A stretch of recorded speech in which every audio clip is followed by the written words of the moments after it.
Okay, I'd like to introduce our next panel, well, really our moderator. Looking for each other, Dr. Tracy Morris. And she's the interim dean of the College of Education Human Services and formerly with the Eberly College.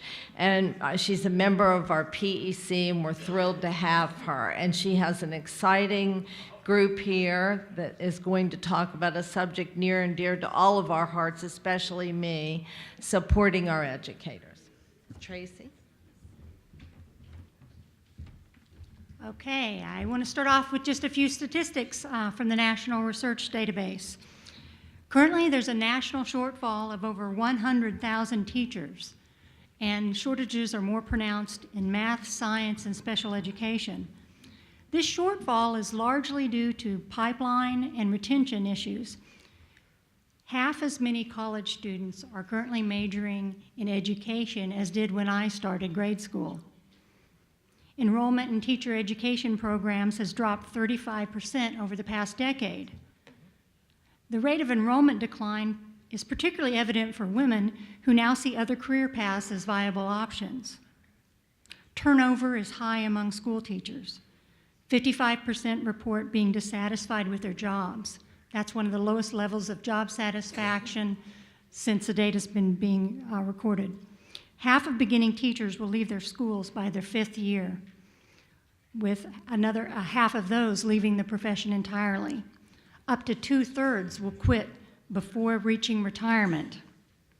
While stagnant salaries play a part in turnover, only 18% of teachers cite low pay as the primary reason they leave the profession. Other factors such as poor leadership, perceived lack of support by principals, insufficient opportunities for professional development and growth, and having a limited voice in school decisions have been found to be more critical contributors. Costs associated with teacher attrition have been estimated at $25 billion. Even small improvements in retention would yield substantial financial savings for every state. We raise these concerns not to sit back in dismay, but to motivate action. Improved leadership and professional development will be key to improved recruitment and retention. Just as no single factor is responsible for the state of affairs, there will be no single solution. Rather, we have a multitude of opportunities for intervention. And a running theme through all the speakers today is the necessity for flexibility. Our panelists today will share their experiences and perspectives on initiatives for supporting teachers. They are a wonderful group of people who are very well experienced working on the fly, and in line with that, we're going to be able to catch up so we start our last panel on time. Now, each will share a bit about their experiences and their perspectives on initiatives for supporting teachers. Our first panelist will be Jan Barth, the Assistant State Superintendent, Division of Teaching and Learning, the State Department of Education. Good afternoon. I worked at the Department of Education from 1989 to 2010, and I left the department at that point and went into the private sector, and I recently came back in April of 2018, and I've been working in the Division of Teaching and Learning since then.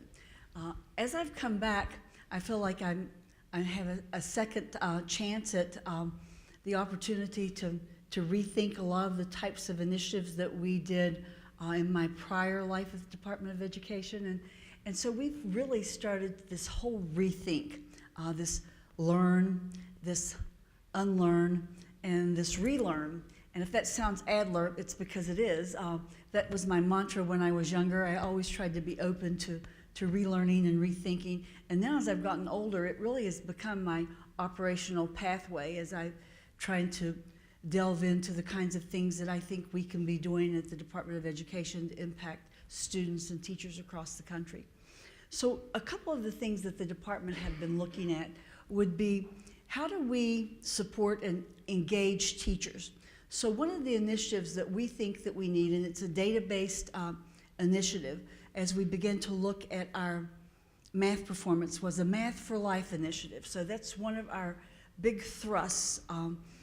for the upcoming 5 years. We've opted not to do anything for a year. We think in order to really show change and to be thoughtful and careful and deliberate about this, that we need to give ourselves 5 years to begin to partner up with other institutions, higher ed, with our local school districts, with our teacher organizations, to actually be successful with this work. We're not doing it just as a one-shot deal. We're literally in this to win it. We want to show gains over the next 5 years with our math performance in West Virginia, and we believe we can. As we begin to delve into the research, you see a lot of the old information and you see a lot of the new information. So as we're looking through the old information, we realize this really should be a district level effective schools initiative. We should be looking at things like high quality content. We should be looking at things about instructional strategies that are inventive, that are engaging, that include things like thinking skills, that include things like critical thinking, problem solving, different types of activities that also align with what the workplace wants. The workplace would be looking for thinking individuals who can problem solve, who can work together in a team, who can collaborate, who can rethink and relearn. And I think that's a big piece of what we need to be doing with this. So the Department of Education has put forth initiative to the local school districts. We asked if they were interested, and we put out MOUs. All 55 counties plus the School for Deaf and Blind responded with a signed MOU, and they are interested. So we gave them a $10,000 per county planning grant, where they're going to actually be working with their local school districts, with their teachers, with their stakeholders, I'll use that word, or should we say investors now, whatever. But they would be working with those people to help design a Math for Life initiative that they would begin to implement over the next 4 years or so. So that's one thing that we're looking at doing. At the State Department, we're looking to assure that we create the correct infrastructure and the correct supports. So if you're interested in looking at the Math for Life initiative as it stands now, you certainly may go to the Department of Education website. It's called Math for Life, and you can go in and there's a parent unit that gives parents lots of ways that they can work with their students, and that's open to the public. And then you move into the educator, the administrator, and other components of it, and it's got a lot of data on there, so that's open to West Virginia Department of Education LEAs and the staff in the LEAs. So that's an initiative that I think that you might like to look at. It's well worth our while. As I said, we're planning on being successful with it, so we're going to actually come up with 2 studies. One will be a chronology, and in the chronology we will try to dictate everything that we do along the way. So if a state like Delaware wants to pick this up in the future, they certainly can. And they will have a step-by-step chronology of the way they could get through this. We'll define what the pitfalls are, we'll define where the successes are, we'll define the best practices, and hopefully that will be beneficial to someone who wants to do this. I know it's not out there now because I have been trolling the internet trying to find a package that I could actually customize to West Virginia, but there's nothing out there currently.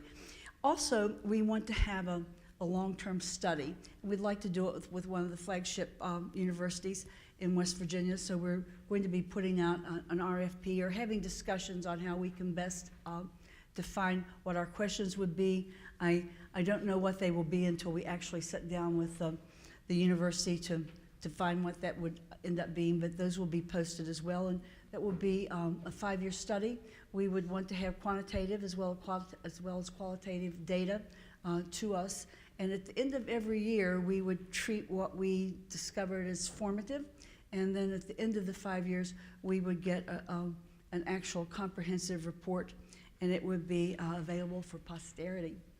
That's the Math for Life component.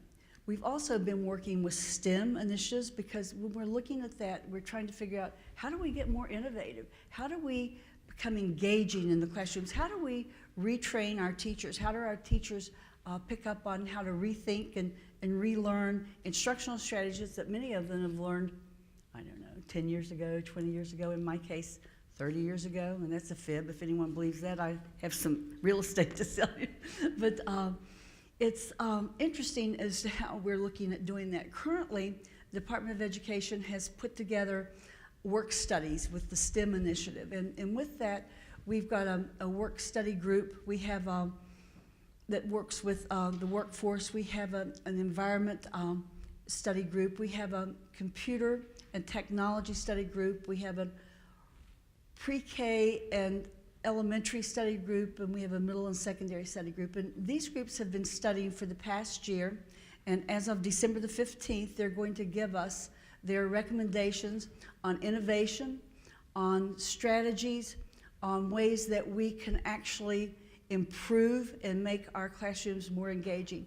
I would like to give Kathy D'Antoni a shout out. She works for the West Virginia Department of Education, and she heads up the CTE programs, and she's done a fabulous job over the past 5 years, setting forth initiatives, setting forth programs, and I've visited many of them, and they're very exciting, and we're looking to try to duplicate that in pre-K through 12 classrooms too, not just in the CTE piece.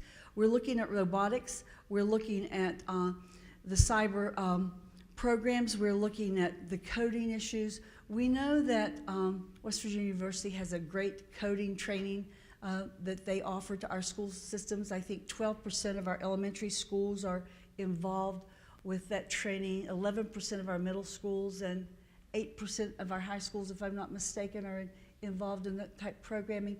But we're looking for that, and we're also looking for creative ways to infuse technology into the content. We're looking for competitions. We're looking for, basically, when I say ways to engage our students in meaningful manners, that's a big thrust of what we're looking to do across all of our initiatives. And when I say that, we've been fortunate enough to get a gentleman called Weston Kieschnick. I'm so sorry that Mon County has left the room, because I know that you've been involved with him. He's been doing training in your counties and in many other counties. And part of the Math for Life grant, we have been able to actually get him for a 3-year period where he'll be working with us. We've also been reaching out to people who have expertise in the area of differentiating processes. We believe that we've done a fairly good job in differentiating curriculum and differentiating environments and differentiating products, but the whole process piece, not so much. So we're looking to bring in Richard Cash. He does a great job. There are other people who do an equally good job, but we're hoping to have him retrain our teachers and those that are interested, and that's what we're hearing from them, they are, to figure out how they can get in their hip pocket 5 or 6 different techniques for problem solving or creative thinking or critical thinking. And there are many, many programs out there, and Cash does a great job of putting it into one booklet. So I've been talking with Drs. Tallarico and Duvall, and we're all excited about actually sitting down and getting this book and ripping into it and figuring out how we can begin to think about how we wrap this into our pedagogy, because when we think about pedagogy at the Department of Education, it's different than one methods class. It includes things like technology. It includes things like behavioral management. It includes things like critical thinking, instructional strategies, a variety of things that we think our teachers are wanting. And when we survey them, those are the kinds of things that they define to us that we need. And my 10 minutes is almost up, so I want to wrap with 2 things. As we talk about performance and as we talk about ways to engage our teachers, we do have an opioid crisis in West Virginia. And when you go and you speak to counties, Mon County is one of them. I think they're one of the counties that are interested in coming up with a pre-K3 alternative center because the student setting in the classroom is different. So when we talk about trying to look at about innovation in our skill sets, innovation in our teacher training programs, whether it be pre-service or in-service, we also need to think about how we are going to redefine environments and trying to pursue innovative educational environments is a big piece of the change process too. And we all know that the digital footprint is leaving a huge imprint in how we set up schools, how we manage classrooms, where our students go to school, and that's going to change dramatically over the next few years as we move into that. But we're trying to figure out how we can create some partnerships across the board with all of the invested state agencies, the LEAs, the universities, and our business partners to help us fight off this opioid crisis. So we're trying to come up with all of the interventions that all the different agencies have put together, and they are many. They are many. We have not been sitting doing nothing over the past 5 years, but we don't have it collected into a place. So if Jefferson County wants to if Jefferson County wants to sit down and actually have a conversation about what they can do for preventions or interventions, where can they go to get that, and who can do the training? So that's the website we're developing, and we're calling it the West Virginia Toolkit. Other states do have these toolkits out here. Our neighboring state, Pennsylvania, has one. So we're going to be visiting with them in February of this upcoming year, and we're going to take their plan and we're going to look at that and compare it to our plan. And between the two states, we're going to try to learn from each other and how we move forward with warding off this opioid crisis, so our classrooms aren't so changed that we can't conduct the business of education as we move forward. And lastly, as we begin to do this, how do we motivate our teachers? How do we get them invested in the process? It's about raises, it's about PEIA, we certainly understand that, but how do we celebrate our teachers? So we're trying to figure out new and inventive ways to invest in our teachers and to celebrate our teachers and to actually put them in a respected role as a master teacher. So you all know that we do a Teacher of the Year. As a matter of fact, I think the Teacher of the Year was here. And we have been actively involved with that, right beside of me, Jada. I know you. And then we also are looking to invest in master cadres of teachers. We have national board certified teachers that we actually train and work with, and they become trainers across the state. And we're looking to do perhaps, this is our new initiative, and it's not been chiseled in stone to date, but we're looking to define 120 master teachers across the state, and we will pluck them from the very best of the best. We'd like to train them and get them prepped for our new initiatives that are going to include more engaging activities and more differentiation in process and environment and content. So that concludes the initiatives that we're involved with currently at the West Virginia Department of Education. I went over 2 minutes, I'm sorry. Thank you, Jan. Next, we have Matthew Campbell, Assistant Professor of Mathematics Education in the College of Education and Human Services at West Virginia University. Thanks, Tracy. Good afternoon, everyone. So my day-to-day job is being a teacher educator and a researcher of teacher development. So it's a real honor to be here in this room because of the opportunity to engage with other entities and individuals who are involved in this space in different ways, and that's really important and sometimes not something we get to experience much on the higher ed side. And that is part of what I've become really interested in, is what is the role, or should the role, of higher education be around this question of supporting our educators, particularly a land-grant institution supporting its state's educators. What are the ways in which we are doing that or not doing that, and what would it take to realize that vision? One of the ways that I've engaged in that is with some collaborative work looking at the teacher shortage in this state. Working with colleagues Erin McHenry-Sorber and Rodney Hughes out of our WVU's Center for the Future of Land-Grant Education. And we've been looking at this problem in different ways, mainly by engaging the voices of the various people who are playing a role in this and are affected by this. And really, when we think about supporting our state's educators, there's two things to think about. Supporting people into the profession through recruitment and preparation, and supporting people through the profession through continued support and other retention efforts. And just a couple of comments on the latter, or yes, the former, sorry. Thinking about supporting people into the profession. One of the things, we focus so much on recruitment and we focus so much on the declining number of people coming into the profession, but one of the things we forget about or maybe don't notice is that we're actually losing a lot of the people who we already have there in the pipeline. We have people who can't realize that vision of coming into the classroom because they fail certification tests or they fail foundational coursework. My area is in mathematics, and the failure rates in a course like Calculus 1, for example, it was mentioned earlier, the role that plays in general degree completion. Well, that affects our teacher pipeline. Now, that doesn't mean we do away with calculus as a requirement for high school math teachers, but what it does mean is that there's some real institutional change for how we teach courses like that and recognizing the role that plays in the problem that we have.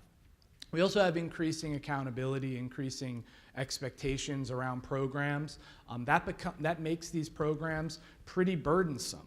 People are just unable to complete some of these programs, especially once they have a bachelor's degree. These post-bac options are really burdensome and not very appealing to bringing teachers in.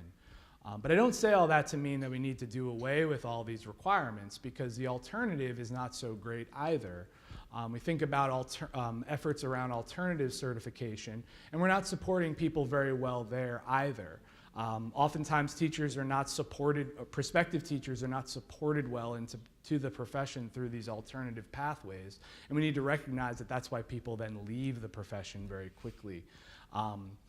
We also need, we look at some of the stats that have been talked about over the past 2 days. If we're going to base our alternative certification pipeline on people who have bachelor's degrees and have a commitment to West Virginia, well, we've already articulated that number is not very high. All right? People aren't beating down the door wanting to be teachers with the qualifications they need to be teachers. So we're fooling ourselves to think that these policies of opening up the possibilities to becoming a teacher are automatically going to solve this problem. We really need to look at this in a critical way, and that requires everyone who's in this room and all of our respective colleagues. But one of the things I want to talk about most is thinking about retention, thinking about teacher support, and as has been said in different corners, thinking about the role that teacher leadership can play. And one of the things that is ongoing in my world is a collaborative project funded by the National Science Foundation called Mountaineer Mathematics Master Teachers. Actually, this time next week, we'll be wrapping up a meeting down at Flatwoods with more than 80 participants from 35 counties, teachers, principals, superintendents, people from the Department of Ed, people from HEPC, engaging in thinking about what would it look like to identify and support and leverage a network of teacher leaders in this state, particularly in mathematics. This is a project funded by the National Science Foundation. It's a capacity building project for 1 year. What that's meant to do is to hope to make us competitive for larger funding from the National Science Foundation to actually fund cohorts of these master teachers. Not only giving these people stipends, annual stipends, but these are people who would stay in the classroom but assume roles as teacher leaders, primarily around teacher development and school improvement, and really coming up with a new vision for that. And then for those people to have a network to be supported in those kinds of roles themselves. And we have a real opportunity, as has been said, to be able to think about this as a statewide effort, and also to think about this as an effort that impacts primarily rural spaces. There's a real contribution across the country to think about that kind of stuff. But what I've come to find is that these ideas aren't novel, not only in general, but even in this state. So Dave Moore, I emailed with him back and forth. There's Dave. And he shared with me some things that are going on legislatively in the state. One example is a set of recommendations around school improvement and teacher leadership. Dave can correct me if I'm wrong, 18-2-36. Nailed it. You're a math man. That's right. I got the other one wrong though, earlier. But so what's interesting about that is what's laid out there is a number of findings and recommendations from the legislature around teacher leadership and school improvement. And I read this document, and it appeals to me. It's the same set of ideas that we built into our proposal to the National Science Foundation to fund this capacity building work. What that means is we don't have an answer for how we actually make this happen. And so what I want to highlight about the grant that we had funded and that we have ongoing is that the message isn't that we have some answer and we're going to put some initiative into place. That isn't working, for researchers at WVU to come up with a plan and to engage some educators and then leave, essentially. We don't have a great track record of success with that all the time. So what we've come to this project with is a new idea around partnership, a new idea around research practice partnerships, using the model of networked improvement communities to recognize that we need to engage the voices of all corners around this problem. So that's why we're having teachers, principals, district administrators, and we would love to have legislators and other higher education stakeholders, I'll use the word too, to talk around this problem. But the first step is to recognize what is the problem and what have been the barriers to pursuing these kinds of recommendations that we have at our fingertips. We have the ideas. How do we put these things into place? When the resources come to districts, what happens to those? How do those get used well? How do those get used in supported ways? Not to say that there's an answer, but how do we work together in strategic ways to think about this? And so around the issue of teacher leadership, it's recognizing that people need that professional vision. People need that professional trajectory. They need those roles to step into. They need to be supported into those roles. We need to think about the ways to get people credentialed for those roles or continuously supported into those roles. And those are problems that we all need to look at together. We need to have ways to test our ideas, learn from our mistakes. And so we're hoping that this project can be a good way to do that and maybe a way that we can learn from as an approach to address these kinds of problems. And so I'll stop there and move on, but some exciting ideas hopefully to learn from, and I'm going to report back in a week of what we learned. So. Excellent. Thank you, Matt. Next we have Jada Reeves. She's a 5th grade teacher at Bradley Elementary in Mount Hope and the West Virginia Teacher of the Year. Can we give her a round of applause for that?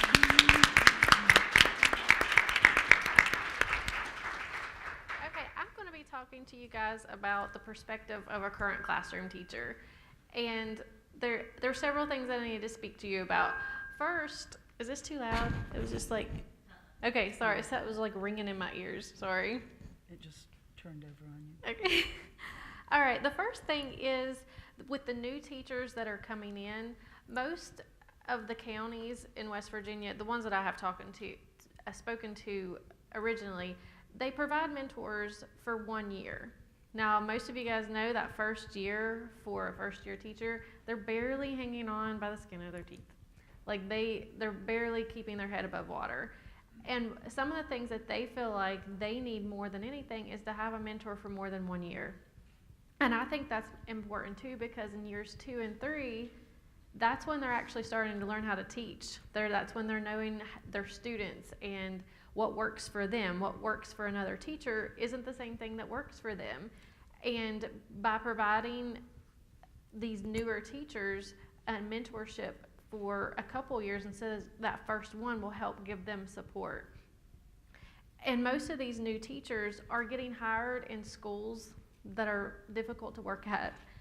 I was a teacher at an inner city school for a decade, for 10 years before I moved.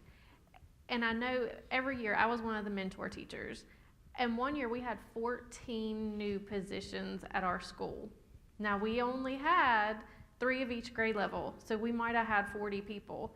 If you think about that, a fourth of our staff was new. And it gets overwhelming for the veteran teachers because we're trying to take care of everybody, and then there's so many people leaving, so there might be one teacher leave 1 year. It gets overwhelming. So providing extra support for those teachers that are in those schools that people don't want to teach at would help too. which leads me to the classroom management part of my discussion. And I know everybody always says these beginning teachers don't have their classroom management strategies. They don't know what they're doing. Honestly, that's not going to help until they get in the classroom. So we've been talking to, I work with beginning teachers in Southern West Virginia. I work with Concord University in Bluefield State, and some of the newer teachers, they were like, what we need is a class where we go into the classroom with a teacher and practice some of the things that they're doing in action, instead of waiting until they have a classroom on their own or them hitting it in the books. It doesn't help them while they're in college until they're actually doing it themselves.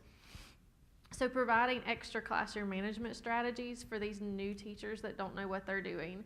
And again, what works for one teacher is not going to work with everybody. And these beginning teachers don't know that. I know at this previous school that I was at, the classroom management strategies that I use don't work with the students that I have now. I'm in a different school, and the new teachers don't know that. So that is one thing that these beginning teachers need support with. Now, the next thing I'm going to talk about is funding. That's always a big thing with teachers, is money. And of course, if everybody got paid more, I think everybody would be a little bit happier. I know a lot of people are happy with that 5% pay raise. But the main thing with me is, this is me personally, is how much money I spend on my classroom a year. Now, I want you guys to think, how much do you think a classroom teacher gets from the school a year to spend on her students or his students? Depends on the county. It does depend. My daughter gets quite a bit. Okay. All right. Does anybody have an average? For 40 years, it's been $100. Ours was cut to 75. Okay. So it does depend on the school. It does depend on the county. Now I'm going to give you my perspective because I had 2 different schools here recently. And at one school, it was a Title I school. We had a lot of money to spend. Like for faculty senate, everybody got, it was all, divvied out, and we got about $150 a year. But we had those extra Title I funds. We were a Title I school, and I know one year we had $300,000 in technology funds to spend. Now, that wasn't, classroom supplies. I couldn't go buy glue with it. But here at my new school, it's not a Title I funded school. And, we're begging for supplies. Each year I'm having to write grants to get new tables or get a smart TV, whereas a school 5 miles down the road has a smart TV in every single room because they're federally funded. Now, I'm one of those teachers that's not going to hinder me. I'm going to write a grant and I'm going to get it. But there's not all teachers that are motivated and ambitious like that, and there's an animosity because of the funding, which leads me back to my husband's a teacher too. And we get money at the end of the year to buy supplies for the following year. Do you know how much he gets at his school? $25. $25 to spend, and he gets paper and pencils. And he was like, how much did you get this year? And I'll tell him, and he's like, I got 25 again. So of course I'm a couponer, so in the summer I'm trying to coupon and get all his supplies that he needs for his classes, because he teaches 3 different grade levels. So he sees a bunch of students. But that also is a big factor, because what your school doesn't give you or won't buy you, here you go out of pocket because your students need it. Now he teaches middle school, so he doesn't need as much money. I teach elementary school. Y'all don't even want to know how much money I spend on my students. It's ridiculous. A couple years ago, I started saving my receipts, and then I had to hide my receipts from my husband because I had spent so much money. And you can claim is it $250? I think a year. That didn't even put a dent in what I had spent. So extra funds, and it's not like we're not sitting here buying things for the teachers to use. I'm talking about, so I'm not always having to cut out boxes. I seriously cut out boxes so I have canvases for the students to paint on. And because canvases are expensive, if you want your kids to paint something, $5 a pop, adds up, when here you gotta take a little knife and cutting boxes from the kitchen so my students have something. But, you know, I'm a teacher and I try to be creative that way so I don't have to spend a lot of money. The other thing that I was going to talk about was, hold on, I had it on here, was the arts and music.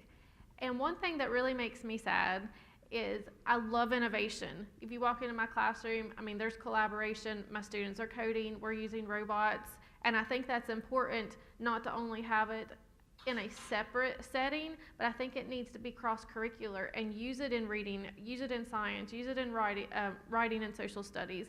Don't just have it as a special class that's 40 minutes. I think it needs to be encompassed in everything.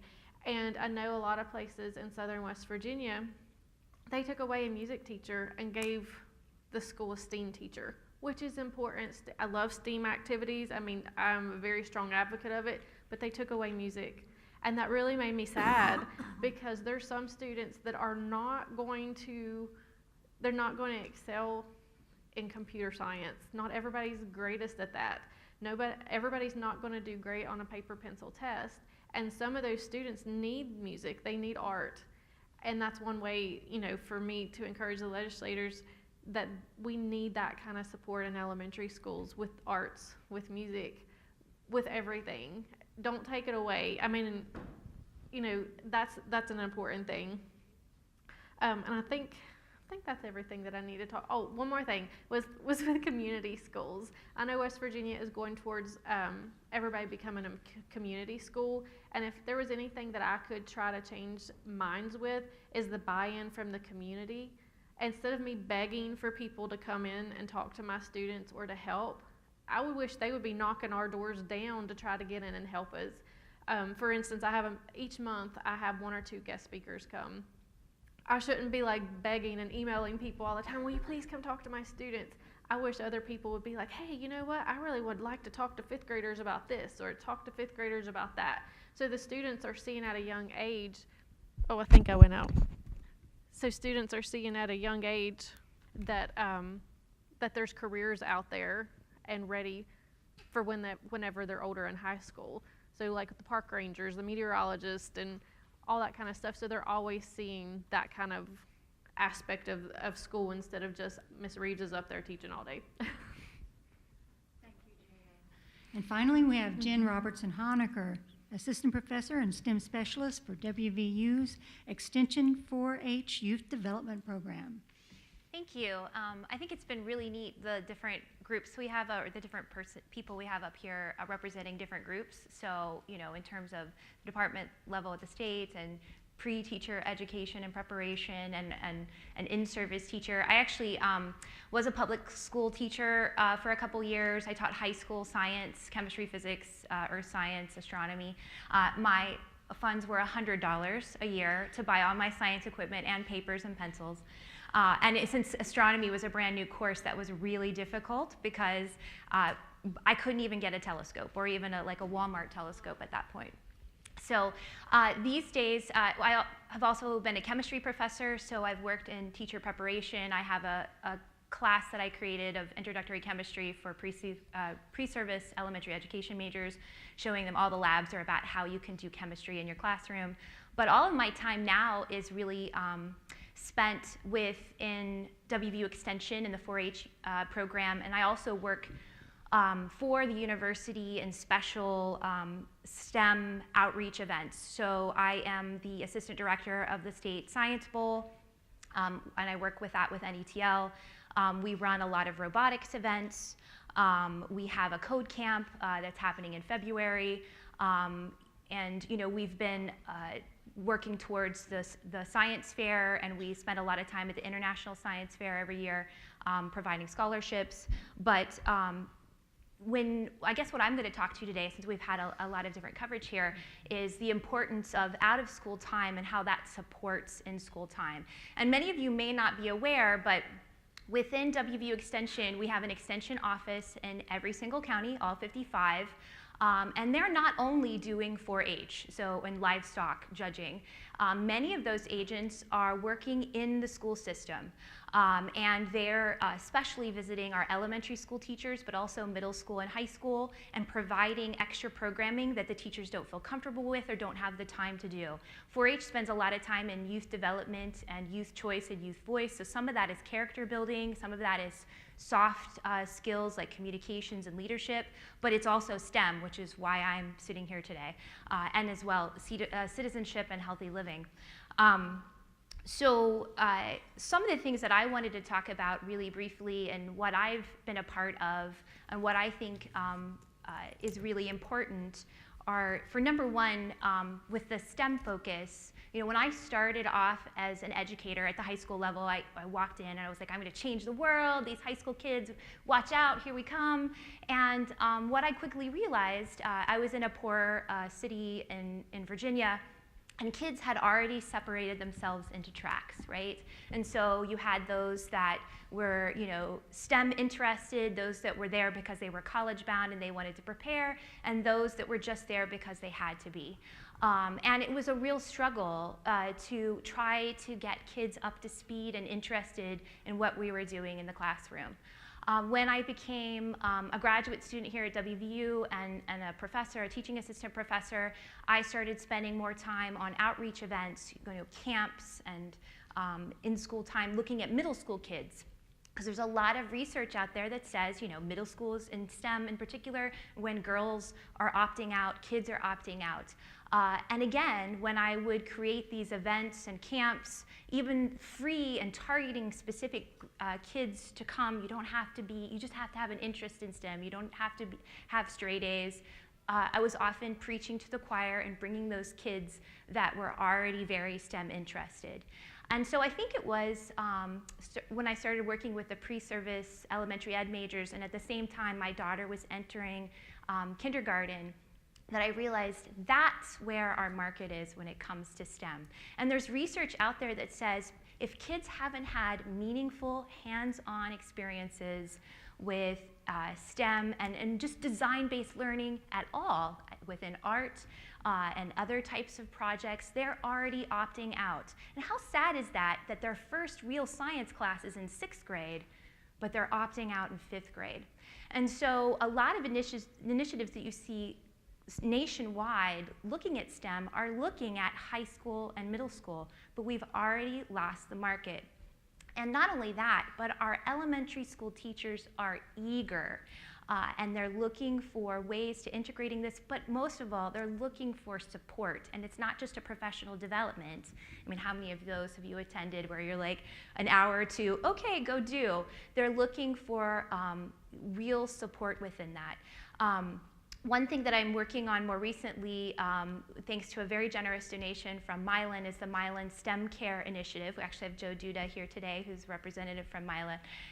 And the CARE kind of, I thought, matched very nicely with the PEAK model that we saw earlier. And CARE stands for Curious, Active, Resilient, and Engaged. So we're looking at ways, bringing in teachers. We're still developing the plan there, but how can we work in school time as well as out of school time and developing projects at the elementary school level as well as middle and high school to really get kids thinking about problem solving, creative thinking, growth mindset, all of those important things that will help them throughout life, whether or not they're going to go to college, they're going to go apprenticeship, or whatever their plan is. So starting young, I guess that's my real important pitch there. Number two, most of what I do is extracurricular initiatives, and I work with teachers as well as outside organizations. So as I mentioned, I was so happy to hear robotics competitions, and I would think that many of you as legislators probably visit your home communities and probably attend basketball games and football games. I hope you're also visiting your academic competitions. These are some of the most exhilarating experiences. This past weekend, we had our state robotics competition where we had kindergartners through 12th graders at Fairmont State University Saturday and Sunday, and just an amazing experience kids talking about not only robotics and coding, but how that related to this year's theme, which was about space travel. In a couple months, we'll have, as I mentioned, the state Science Bowl competition, which will have about 250 kids from across the state, middle and high school at the Mountain Lair at WVU. It's the second Friday and Saturday. Again, these kids, the high school kids are answering questions at a college level, and some of them are chemistry, and they're getting them faster than I can as a chemistry professor with a PhD. I could list 10 other events that are equally as invigorating. I don't know that she's here with us anymore. Is Joyce with us? I just want to give you some, I was actually looking for Joyce Hobbs, but hi Joyce, I'm glad you're here too. So Joyce Hobbs was with us from Berkeley County. She is the instruction specialist from Berkeley County, and the support that she provides to her county for their science fair program is amazing. And I really think it's a model we should use throughout the state. That's middle and high school. They have nearly 400 projects every year at their county base. These kids go on to not only the state, probably about 70% of our projects at the state are from that county, and then they go to the International Science Fair. Again, if you've never attended, 1,700 projects from around the world, kids inventing things that are being used today. They've got patents. These kids come in as high schoolers with patents. And they are winning scholarships at both the county, state, and national level. So it's just as preparatory as our athletic initiatives, and these kids are getting full rides to colleges because of their participation in these competitions. What I want to say about the support for that, it is very school-based and county-based. So there are people like, there are counties that will pay teachers to put in their extra time to run these competitions and to run a science fair, but then many other schools, it's completely voluntary. So we will pay coaches to coach cross country and track and football, but we're not equally paying our teachers to spend all this extra time on academic competitions. I think that's something we need to think about, but also providing that support in terms of resources to be able to do that. You need robots to run a robotics competition, and training, much like Joyce has done in her county. Thank you, Jen. Donna tells me we can take a couple of questions. She's allowing us time. Amelia. My question is for Jada. First of all, congratulations. Thank you. And if you haven't had the chance to visit Jada's classroom in Raleigh County, I highly recommend it.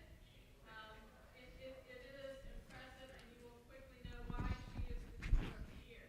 So my question is, when I visited your classroom, you talked about classroom management. And I'd like you to give an example of how you use the skills that you have to manage your classroom. And then if you could share, you also talked about mentorship. How did you learn those classroom management techniques from another teacher? Were you mentored, or how did you learn? Okay, so there's several parts to that question.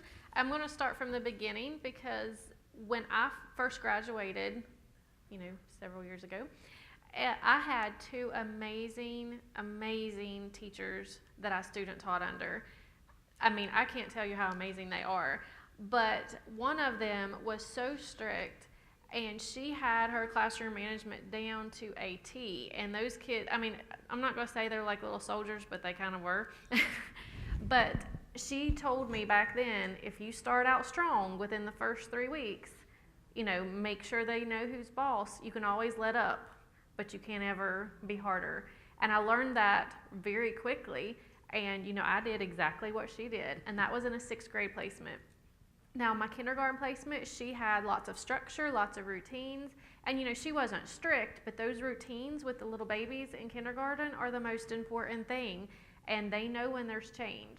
So that was my first experience. Now, I'll tell you, not everybody has great experiences in those two situations. I was fortunate enough to have two amazing teachers that I student taught under. So that was my first experience. Now, the second, I have a lot of energy, It's very hard for me to sit up here. You've probably saw me like fidget and keep crossing my fingers and hands and stuff. And I know how fifth graders are like that. And honestly, fifth graders, technically they're supposed to not have more than 10 minutes of being able to listen to a teacher. So I am constantly saying, you know, those callbacks. If you're a teacher, you know what they are. And I'll say, holy moly, and they'll say, guacamole. Or I'll say, ready to rock, and they'll say, ready to roll. So I use lots of callbacks. My favorite one is, I'll say Alpha 5. Is there any Power Ranger fans in here? Anybody know what that means? I'll say Alpha 5, and they'll go, aye, aye, aye.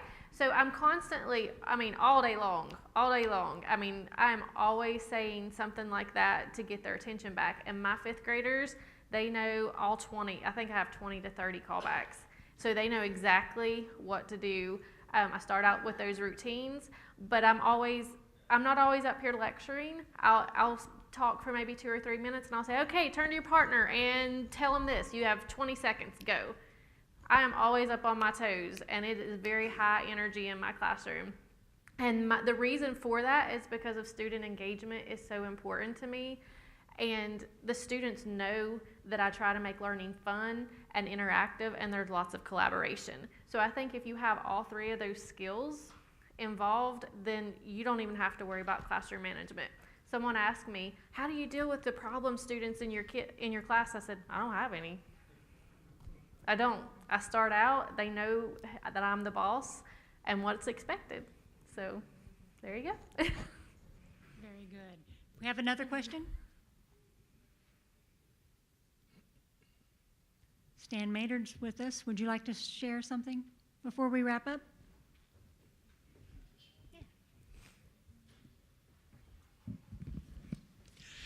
I'm Stan Maynard, and I'm Executive Director of the June Harless Center at Marshall University. And just to quickly share with you ideas about the June Harless Center is an educational outreach of the College of Education at Marshall. And one of the things that our philosophy is basically to make certain that partnerships are crucial to what we do. And we've valued the partnership so much with the West Virginia Department of Education. And we work with them on coordinating the literacy campaign in all 55 counties. We also are working in coordinating the Imagination Library throughout the state. And we think that that is one of the most exciting things that we've been involved with, because our goal is to have 100% of the children birth to 5 having access to a book at only $25 a year.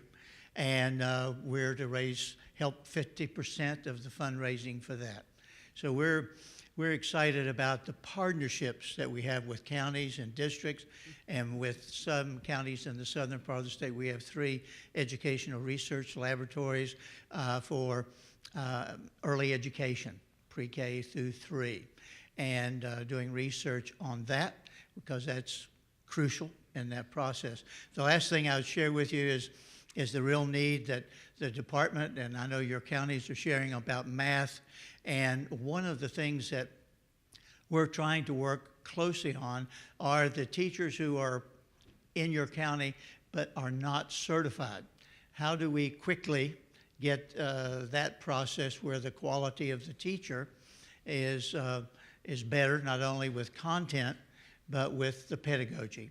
And so we're working, again, with the department, but with a planning grant from the Benedum Foundation to create modules on 8 particular areas, and teachers can go through that process, but they're able to deal with it with a model very similar to the the certified teacher process. And we will give them that content, but also the pedagogy of how to teach trigonometry to a group of children that are hormonally challenged, shall we say, and how do we get that across? But to give an assessment that is important, we think is different than just giving a test, but as a national board, teachers have is, here's an educational situation. Can you demonstrate you can teach it with the content that we've just shared, with the pedagogy that's there, and be able to capture that on a video? And keeping that portfolio so at the end of those 8 courses, they would be in a position to be a national board certified teacher after 3 years of teaching with that certification. And so we're excited about the prospects. We're looking at a couple of counties as models, as a pilot. And so we just think that if a college of education is not partnering with the school, with the department, we're not doing our total job.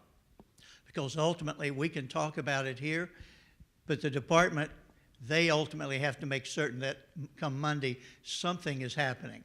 And it has to go beyond just talking. So for higher education, I think it's important for us to make certain that what we do is assisting the Department of Education and the local county districts. So, Thank you, Stan. And thank you to all our panelists.